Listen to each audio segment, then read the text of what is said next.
Alright guys, I know most of you would rather use Luna's or Not Forgotten right now, because a lot of you are just getting it, but you need to give this gun a try, and I'm here to tell you why.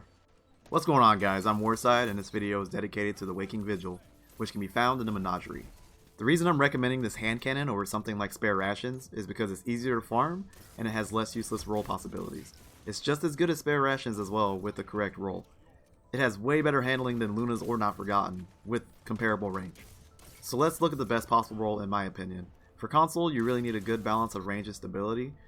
So really you want the steady hand sight, the ricochet rounds, opening shot, and snapshot to maximize your range and stability. I have those all highlighted here. So right off the bat, you'll notice in the third and fourth column on Spare Rations, there are way more options and most of them aren't very good. With Spare Rations, and a lot of people will probably argue with me about this, you really need Rangefinder. That is the most important perk. If you don't have it, it doesn't work as well. I have over 70 rolls of Spare Rations and I've had one drop for Rangefinder.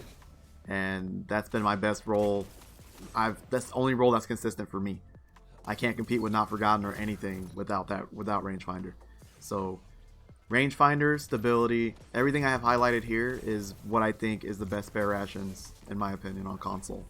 I know I said this video was mostly about Waking Vigil, but I want to point out the fact that Dustrock Blues can also be farmed in Menagerie, so there's no reason to go out of your way and waste hundreds and hundreds of hours chasing that Mindbender's God roll.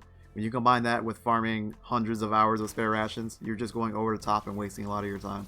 When you could put 10 to 15 hours in and get a God roll Dustrock and a God roll Waking Vigil and do just as well. So let's go over what I consider the God roll Dustrock. So you're looking for full choker rifled barrel, accurized rounds, threat detector, and snapshot. Also, don't forget threat detector raises your handling, which is really important when you have somebody within 14 meters of you. Mindbenders can roll pretty much the same thing, however it can roll quick draw, which Dustrock Blues can't. The issue with farming Mindbenders though, is you have to go through the Nightfall, and sometimes you can do it 5-10 times and you won't get a single Mindbenders. Do you know how much time wasted that is? If you're pretty efficient at farming that Nightfall, it'll take you about 15 minutes to do it.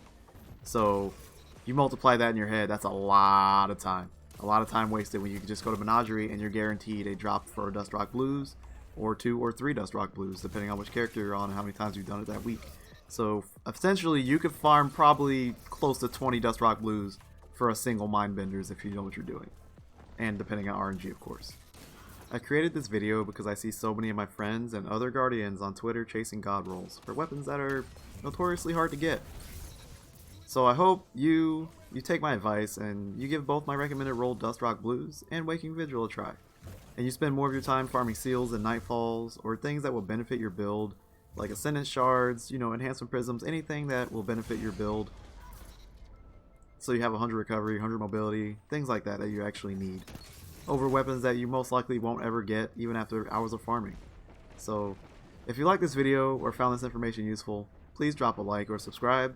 And I'll see you Guardians next time.